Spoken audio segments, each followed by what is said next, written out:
নমস্কাৰ স্বাগতম জনাইছোঁ আপোনালোকক নলেজ পইণ্ট আছাম ইউটিউব চেনেলটোলৈ আৰু আমি যোৱাকালি আলোচনা কৰিছিলোঁ আছাম ডাইৰেক্ট ৰিক্ৰুইটমেণ্টৰ যি যোৱা বছৰ হৈ যোৱা আপোনালোকৰ কুৱেশ্যন পেপাৰ ডিগ্ৰী লেভেলৰ থাৰ্ড গ্ৰেডৰ সেইখন কুৱেশ্যন পেপাৰ আমি আলোচনা কৰি আছিলোঁ। প্ৰায় আমি 30টা প্ৰশ্ন উত্তৰ সেইদিনা আলোচনা কৰিলোঁ। তাতে আপোনালোকৰ 100 নম্বৰ কুৱেশ্যন আহিছিল আৰু 150 মাৰ্ক আহিছিল টোটেল।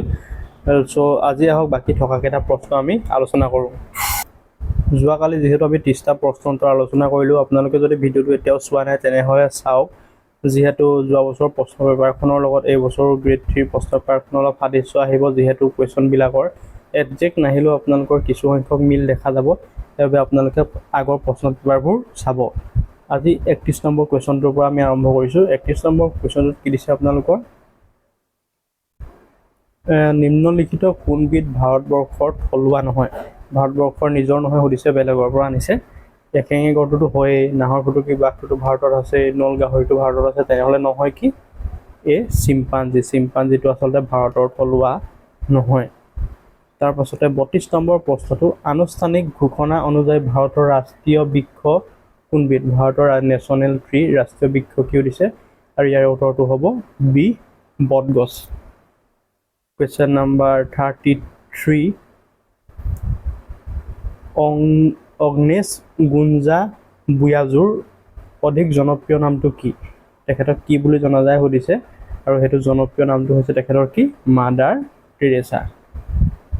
কুৱেশ্যন নাম্বাৰ 34, কোনগৰাকী ব্যক্তিয়ে টেলিগ্ৰাফৰ সংকেত আৱিষ্কাৰ কৰিছিল? আৰু ইয়াৰে টেলিগ্ৰাফৰ সংকেত আৱিষ্কাৰ কৰিছিল কোনজনে? ছেমুৱেল মৰ্ছ। আৰু তেখেতৰ লগত আৰু এজন আছিলে, সেইজনৰ নামটো কি ইয়াত উল্লেখ কৰা নাই, যিহেতু আপোনালোকে কমেণ্ট কৰি জনাব যদিহে জানে। তাৰপাছতে আমাৰ 35 নম্বৰ কুৱেশ্যনটোলৈ আহোঁ। অৰুণাচল প্ৰদেশ পূৰ্বতে নেফা নামেৰে জনাজাত আছিল। নেফাৰ সম্পূৰ্ণ ৰূপটো সুধিছে, ইয়াৰ সম্পূৰ্ণ ৰূপটো কোনটো হ'ব?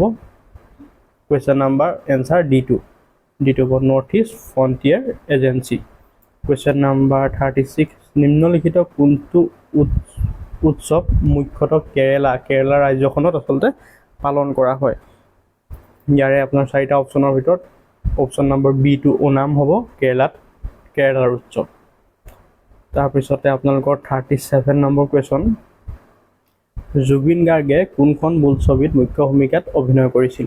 আৰু ইয়াৰে আপোনাৰ উত্তৰটো কি, এ মিছন চাইনা। এনেধৰণৰ প্ৰশ্ন উত্তৰ আপোনালোকৰ আহে। এইবাৰো অহা দেখিবলৈ পাইছোঁ। শংকুৰাজ কোঁৱৰৰ যিটো অলকানন্দ গানটিৰ ৰচক কোন সুধিছিল, আৰু আগতে আহিছিল জুবিন গাৰ্গৰ মুখ্য ভূমিকাত পালন কৰা চৰিত্ৰটো কোনখন চিনেমা আছিল, মিছন চাইনা।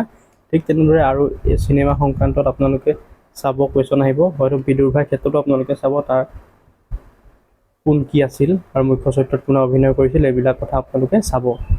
কুৱেশ্যন নাম্বাৰ 38টোলৈ আহোঁ। মালগুডি ডেইজ কিতাপখন কোনে লিখিছিল? মালগুডি ডেইজ এই কিতাপখন আপোনালোকৰ লিখিছিল কোনে? R.K. নাৰায়ণে। R.K. নাৰায়ণ। এতিয়া ভুলতে আপোনালোকে K.R. নাৰায়ণ দি দিব, একেই নাম অলপ, আপোনালোকে চাই চিতি নামটো দিব, আৰু ইয়াৰ হৈছে R.K. নাৰায়ণ শুদ্ধ উত্তৰ। তাৰপাছতে আমি আহোঁ 39 নম্বৰ প্ৰশ্নটো, ড্ৰোন কি সুধিছে? ড্ৰোন হৈছে, ইয়াতে আপোনালোকৰ অপশ্যনকেইটা দিয়া আছে কি, আন্তঃনাক্ষত্ৰিক লেজাৰ মৰণাস্ত্ৰ, ৰাতি দৃষ্টি সম্পন্ন বাইনোকুলাৰ, বগোৱা বাই যোৱা লেণ্ডমাইন ডিটেক্টৰ, আৰু এটা দিয়া আছে আপোনালোকৰ কি, মানৱবিহীন বায়ুযান। আৰু ইয়াৰে শুদ্ধ উত্তৰটো হ'ব কি, মানৱবিহীন বায়ুযানেই হৈছে কি, ড্ৰোন। কুৱেশ্যন নাম্বাৰ 40, নিম্নোক্ত তালিকাৰ পৰা কোনগৰাকী ফুটবল খেলুৱৈ আছিল? ইয়াৰ 4জনৰ ভিতৰত কোনজন ফুটবল খেলুৱৈ আছিল সুধিছে, আৰু ইয়াৰে শুদ্ধ উত্তৰটো হ'ব আপোনালোকৰ গিলবাৰ্টন চাংমা। কুৱেশ্যন নাম্বাৰ 41, নিম্নলিখিত কোনখন ৰাজ্যৰ সীমা অসমৰ সীমাৰ সৈতে সংলগ্ন নহয়? অসমৰ সীমাৰ সৈতে সংলগ্ন নথকা নাগালেণ্ডৰটো আছেই, অসমৰ লগত মিজোৰামৰ আছেই, পশ্চিমবংগৰো আছে, তেতিয়াহ'লে নাথাকিলে কাৰ? ছিকিমৰ। চ' ছিকিম হ'ব ইয়াৰ শুদ্ধ উত্তৰ। তাৰপাছতে আমাৰ 42 নম্বৰ, 2022 বৰ্ষৰ জানুৱাৰী মাহত অসমৰ কোনখন জিলাৰ সৃষ্টি হৈছিল? আৰু ইয়াৰে আপোনালোকৰ শুদ্ধ উত্তৰটো হ'ব চি, তামুলপুৰ জিলা। তাৰপাছতে আহোঁ 43 নম্বৰ প্ৰশ্ন, 2021-22 বৰ্ষৰ অসমৰ বাজেট কোনে দাখিল কৰিছিল? আৰু বাজেটখন দাখিল কৰিছিল কোনে? আপোনালোকৰ বিত্তমন্ত্ৰী অজন্তা নেওগে। সেইটো 2021-22 কথা সুধিছে, আৰু 23-24 কথা সুধিলেও আপোনালোকে অজন্তা নেওগৰ কথাই ক'ব পাৰে। 44 নম্বৰ প্ৰশ্ন, নিম্নলিখিত কোনখন নদী ব্ৰহ্মপুত্ৰৰ দক্ষিণ পাৰত আছে? ইয়াৰে আপোনালোকৰ উত্তৰ পাৰৰ নদী কেইখন চাওক। মানাহখন উত্তৰ পাৰৰ নদী, সোৱণশিৰি উত্তৰ পাৰৰ নদী, ৰঙা নদীখনো হৈছে আপোনালোকৰ উত্তৰ পাৰৰ নদী। কিন্তু দক্ষিণ পাৰৰ নদী ইয়াত কোনখন আছে? দিখৌ। দিখৌখন হৈছে আমাৰ দক্ষিণ পাৰৰ নদী। কুৱেশ্যন নম্বৰ 45, নিম্নলিখিত সমূহৰ ভিতৰত কোনটো হৈছে আটাইতকৈ পুৰণি উৎপাদন কেন্দ্ৰ? পুৰণি তেল শোধনাগাৰ কোনটো সুধিছে? আমি জানো যে আমাৰ অসমত 4টাকৈ তেল শোধনাগাৰ আছে। ডিগবৈ আছে, বঙাইগাঁও আছে, নুমলীগড় আছে, গুৱাহাটী আছে। আৰু ইয়াৰে আটাইতকৈ পুৰণি বা এছিয়াৰ ভিতৰতে আটাইতকৈ পুৰণি শোধনাগাৰটো হৈছে আপোনালোকৰ কি? ডিগবৈ তেল শোধনাগাৰ। মনত ৰাখিব, একদম ইম্পৰ্টেণ্ট কুৱেশ্যন। নিম্নলিখিত সমূহৰ ভিতৰত ইউনেস্কো স্বীকৃতিত ঐতিহ্য ক্ষেত্ৰ কোনটো? ঐতিহ্য ক্ষেত্ৰ ইয়াতে আপোনালোকৰ 4টা অপশ্যন দিয়া আছে: মাজুলী, নদীদ্বীপ, কামাখ্যা মন্দিৰ, শুৱালকুছি আৰু মানাহ ৰাষ্ট্ৰীয় উদ্যান। আৰু ইউনেস্কোৰ স্বীকৃতিপ্ৰাপ্ত হৈছে আপোনালোকৰ ইয়াতে অপশ্যন দিয়ে কি? মানাহ ৰাষ্ট্ৰীয় উদ্যান।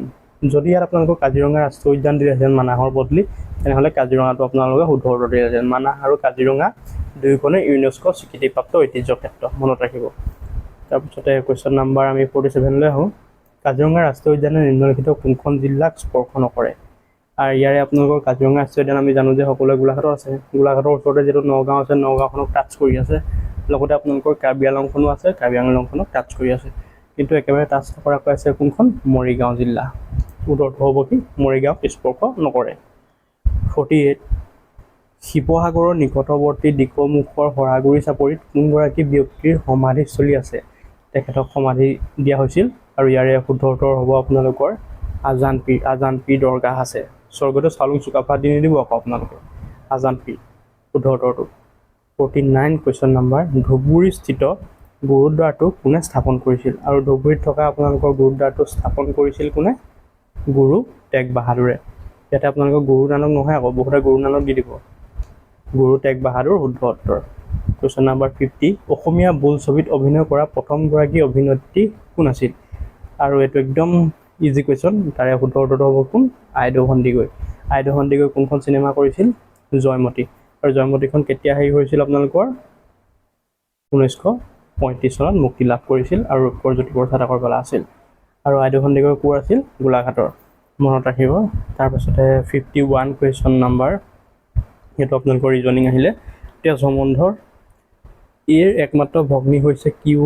এ আৰু বিৰ একমাত্ৰ বি হ'ল একমাত্ৰ পুত্ৰ, আনহাতে বিৰ পত্নী হৈছে পি। বিৰ পত্নীৰ নামটো একো উল্লেখ কৰা নাই ইয়াতে। পি মানে বিৰ পত্নীৰ মাক হ'ল পি, পিৰ মাক, পিৰ জীয়াৰী পি, একমাত্ৰ পুত্ৰ হৈছে আৰ। আৰ আৰু কিউৰ মাজত তেনেদৰে সম্পৰ্কটো কেনেধৰণৰ? আৰু ইয়াতে আপোনালোকৰ মই উত্তৰটো কৈ দিছোঁ ডাইৰেক্ট। ইয়াৰে উত্তৰটো হ'ব আপোনালোকৰ মামা। সম্পৰ্কটো হ'ব মামা। তাৰ পাছৰ প্ৰশ্নটো কুৱেশ্যন নম্বৰ 52, কেইজনমান ল'ৰাৰ এটা শাৰীত শ্ৰীনাথ বাওঁফালৰ পৰা 7 নম্বৰ স্থানত আৰু প্ৰণৱ সোঁফালৰ পৰা 12 নম্বৰ স্থানত আছে। যদি তেওঁলোকৰ দুয়োজনৰ পৰস্পৰ স্থান সলনি কৰে তেন্তে শ্ৰীনাথ বাওঁফালৰ পৰা 22তম স্থানত থাকে। শাৰীটোত মুঠতে কিমানজন ল'ৰা আছে? ইয়াৰে একেবাৰে ইজি কি কৰিব আপোনালোকে? 12 আৰু 22ৰ মাজত পাৰ্থক্যটো উলিয়াই ল'ব। কিমান হ'ব? 15। 15ৰ লগতে 7টো যোগ কৰি দিব। 15 7 হৈ গ'ল 22, আৰু 22ৰ লগত 22টো যোগ কৰিলে কিমান হ'ল? 44। সৰি সেইটো নহয়, ইয়াৰে আপোনালোকৰ শুদ্ধ উত্তৰটো হয় 34 হয়। আপোনালোকে উলিয়াই কৰি চাব। মই এতিয়া কৈ নাযাওঁ, ভিডিঅ'টো যথেষ্ট দীঘলীয়া হৈ যাব। তাৰপিছতে 53, আপোনালোকৰ যদি 72 সমান আপোনালোকৰ 96, 72 আৰু 96 কৰি যদি 6927 হয়, 58 87 যদি এইটো একো চিন দিয়া নাই, মানে আপোনালোকৰ যোগ বা বিয়োগ কিবা এটা হয় আৰু 7885 হয়, তেন্তে 7986 কি হয়? আপোনালোকে চাব লাগিব এতিয়া কোনটো পদ্ধতিত এইটো কৰিছে অংকটো। এতিয়া আপোনালোকে মন কৰিব, এই 7 to 7 একেবাৰে শেষলৈ লৈ আহিছে। তাৰপাছতে 2টো চাওক, তাৰ আগত আছে, 9টো তাৰ আগত, 6টো তাৰ আগত, মানে আপোনালোকৰ আগ পিছ কৰি দিছে। তেনেহ'লে আপোনালোকৰ 6896 কি হ'ব? 6টো আগত আহিব, তাৰপাছতে 8টো থাকিব, তাৰপিছতে 9টো, তাৰপিছতে 7টো। 6897, ইয়াত 6897 ক'ত আছে? C2। তাৰপাছতে কুৱেশ্যন নাম্বাৰ 55, 7 11 19 31 67 ক্ৰমটোৰ ৰিক্ত স্থানটোৰ সংখ্যা সুধিছে। সেইটো মানে আপোনালোকৰ কেনেকৈ আছে প্ৰথমতে চাব লাগিব। 7 4 আপোনালোকৰ যোগ কৰিলে হ'ল 11, 11ৰ পৰা আপোনালোকৰ 8 যোগ কৰিলে হ'ল 19, 8ৰ পৰা আপোনালোকৰ 12 যোগ কৰিলে হ'ল 31, 12 মানে আপোনালোকৰ এইটো কি হয় 7 4 8 মানে 4 4কৈ গেপছ দি গৈছে, 12 হ'ল, 12 পিছত কিমান হ'ব 16 যাব, 31 যোগ 16 আপোনালোকৰ কিমান হ'ব 7, এইফালে আপোনালোকৰ 3 1 4 47, 47 আছেনে? 47 আছে, চ' ইয়াৰ শুদ্ধ উত্তৰটো হ'ব 47। 56টো কোনোৱে সাক্ষাৎকাৰ গ্ৰহণৰ বাবে চেয়াৰমেনগৰাকী 12:30 পৰা 10 মিনিট আগেয়ে প্ৰেক্ষাগৃহত প্ৰৱেশ কৰে, মানে 12:10 আহে 20ত আহে। চেয়াৰমেনগৰাকী ADM-তকৈ 20 মিনিট আগেয়ে প্ৰেক্ষাগৃহত প্ৰৱেশ কৰে, আগেয়ে হ'ল আপোনাৰ 12:10 আহে। ADM-গৰাকী সাক্ষাৎকাৰ নিৰ্ধাৰিত সময়তকৈ 30 মিনিট পলমকৈ আহে, সাক্ষাৎকাৰটো নিৰ্ধাৰিত সময়টো আছিল কিমান? 30 মিনিট যদি লেটকৈ আহে আপোনালোকৰ ইয়াতে 12:20, ইয়াতে আপোনালোকৰ শুদ্ধ উত্তৰটো হ'ব কৰি ল'ব পাৰে আপুনি 30 মিনিট 10 মিনিট 12:10 শুদ্ধ উত্তৰটো হ'ব।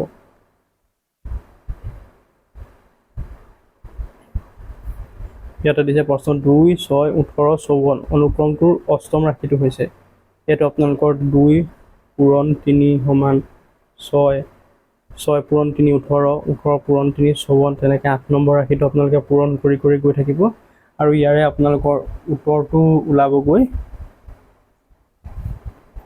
74, 1 মিনিট মই চাই দিছোঁ চিটো 57 নম্বৰ, এইটো আপোনালোকৰ ওলাবগৈ 4074। এবাৰ কৰি চাব আপোনালোকে, 8টা এনেকৈ ইয়াত 4টা হ'লেই 5 6 7 8 আৰু 4টা কৰি চাব আপোনালোকে, এইটো ওলাই যাব।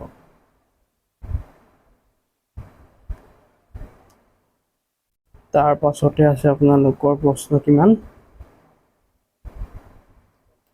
আৰু বাকীকেইটা যিহেতু অংক আছে পিছত কৰিম, আপোনালোকৰ বহুত দীঘলীয়া হৈ যাব ভিডিঅ'টো।